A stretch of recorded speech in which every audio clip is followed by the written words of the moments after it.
एक दिन पहले डोनाल्ड ट्रंप ने कहा था कि अगले 5 दिनों तक ईरान के एनर्जी इंफ्रास्ट्रक्चर पर हमला नहीं होगा। उसके कुछ देर बाद इजरायल के पीएम नेतन्याहू ने कह दिया कि इजरायल के हितों के लिए हम ईरान और लेबनान पर हमले जारी रखेंगे। ट्रंप ने कहा कि मिडिल ईस्ट में चल रहे तनाव को खत्म करने पर गंभीर चर्चा चल रही है, और उधर नेतन्याहू कह रहे हैं कि हम वही समझौता मानेंगे जो इजरायल के हित में होगा। ट्रंप ने कहा कि मेरा यह फैसला काफी हद तक शांति वार्ता के नतीजों पर निर्भर करता है, जबकि नेतन्याहू कह रहे हैं कि कुछ दिन पहले हमने ईरान के 2 और परमाणु वैज्ञानिकों को मारा है और हमारा अभियान अभी जारी है। असल में इजरायल नहीं चाहता कि पश्चिम एशिया में चल रहा युद्ध इस वक्त रुक जाए, क्योंकि उसका मानना है कि अभी तक उसके रणनीतिक लक्ष्य पूरी तरह हासिल नहीं हुए। इनमें IRGC यानी इस्लामिक रिवॉल्यूशनरी गार्ड कोर की ताकत को कमजोर करना, ईरान के न्यूक्लियर प्रोग्राम को पूरी तरह ठप करना और ईरान की जनता को इस्लामिक शासन से मुक्ति दिलवाना शामिल था। लेकिन इनमें से अभी तक इजरायल को कुछ भी हासिल नहीं हुआ। इसीलिए ट्रंप की बातों को अनसुना कर वो ईरान पर ताबड़तोड़ मिसाइलें दाग रहे हैं। बीती रात इजरायल ने ट्रंप के ऐलान के बाद दक्षिणी ईरान में बड़ा हमला किया। वहां IRGC के हथियार डिपो पर मिसाइल अटैक किया गया। इस हमले के बाद हथियार डिपो में भयंकर धमाका हुआ और कई फीट ऊंची आग की लपटें उठती नजर आई। इजरायल ने दावा किया कि उसके इस मिसाइल अटैक में ईरान को बहुत ज्यादा नुकसान पहुंचा है।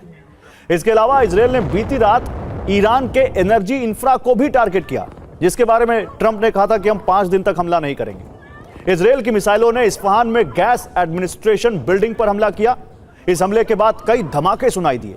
इस्फहान के अलावा इजरायल ने ईरान के एक और पावर प्लांट पर विध्वंसक हमला किया। यह हमला खुर्रम शहर की एनर्जी फैसिलिटी पर किया गया। वहां पर हुए हमले के बाद गैस पाइपलाइन में जोरदार धमाका हुआ। फार्स न्यूज के हवाले से खबर है कि इजरायल के इस अटैक में ईरान के पावर प्लांट को खासा नुकसान पहुंचा। और सबसे बड़ा सवाल यही है कि क्या वाकई ट्रंप और नेतन्याहू के बीच दूरियां बढ़ रही हैं, या फिर से एक सोची समझी रणनीति है? कहीं ऐसा तो नहीं कि दुनिया को कुछ और दिखाया जा रहा हो और अंदर ही अंदर कुछ और खेल चल रहा हो भाई साहब। खैर, नेतन्याहू रुकने वाले नहीं है और ईरान मानने को तैयार नहीं है। ऐसे में अमेरिका के एक और पार्टनर ने खाड़ी देशों में अपनी सैन्य ताकत को बढ़ा दिया है। ब्रिटेन खाड़ी क्षेत्र में short range air defence system तैनात कर रहा है। ब्रिटिश पीएम कीर स्टारमर ने बहरीन, कुवैत और सऊदी अरब में तैनाती की पुष्टि की है। ब्रिटेन ने यह फैसला ईरानी मिसाइल और ड्रोन हमलों से बचाव के लिए लिया है। इसके अलावा ब्रिटेन ने कुवैत में rapid sentry anti drone system भेजने का ऐलान किया है और वॉरशिप HMS ड्रैगन पूर्वी भूमध्य सागर में तैनात कर दिया है।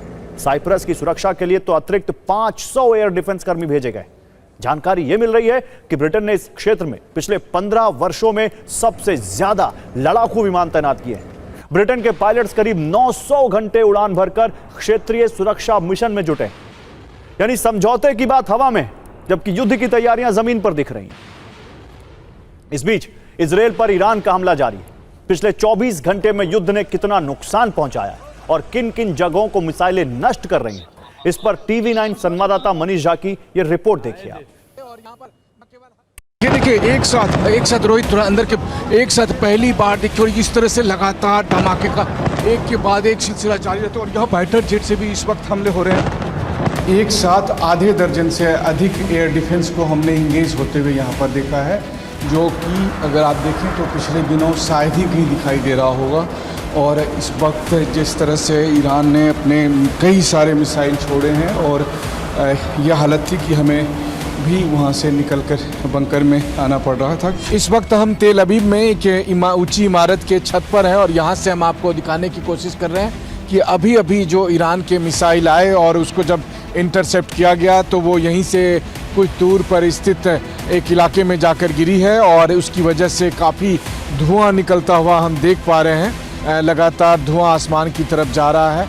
इस वक्त जो आप हमारे टेलीविज़न स्क्रीन पर देख पा रहे होंगे, एक बार फिर ईरान की तरफ से तेल अवीव को टारगेट कर मिसाइल दागे गए हैं, और हम इस वक्त यहाँ पर मौजूद हैं और आपको दिखाने की कोशिश कर रहे हैं कि इस वक्त मिसाइल किस तरफ से आ रहे हैं। ये देखो रोहित, वो देखो रोहित, ये देखिए एक साथ कई सारे एयर डिफेंस को इस वक्त आप जाते हुए देख रहे हैं। आसमान में जो बहुत धुएं की लकीर से देख रहे हैं, ये एयर डिफेंस सिस्टम की तरफ से जो मिसाइल इस्तेमाल की गई थी उसका था, और फिर उसने इंटरसेप्ट किया और ईरान के मिसाइल के इंटरसेप्ट होने की वजह से बहुत ही जोरदार धमाका हुआ है। यहाँ देखिए, सबसे पहले वो सामने की जो घर देखते हैं, वो बिल्डिंग देखते हैं, वो बिल्डिंग है जहाँ पर की मिसाइल के टुकड़े आकर गिरे थे और उसके बाद न केवल इस घर को नुकसान पहुँचा बल्कि आसपास के बहुत सारे घरों को नुकसान पहुँचा।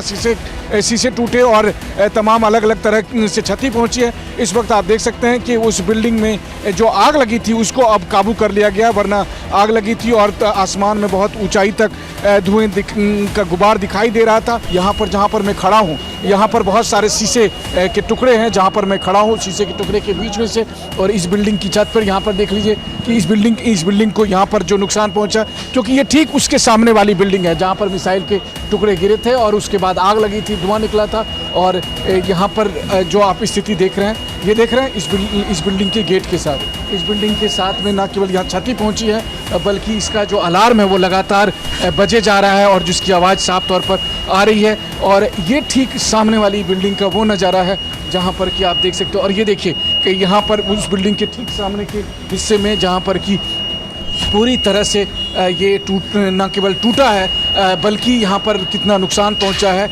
और इसकी छत और अलग अलग हिस्से से हम आपको दिखाने की कोशिश कर रहे हैं। अब आप देखिए कि ये तो वो वाली बिल्डिंग है, अभी जो आप लगातार आवाज़ सुन रहे हैं ये इस बिल्डिंग के अलार्म की आवाज़ है। और इसके अंदर एक बिल्डिंग के भीतर से हम आपको दिखाने की कोशिश कर रहे हैं कि देखिए यहाँ पर क्या क्षति हुई है, क्या तबाही हुई है।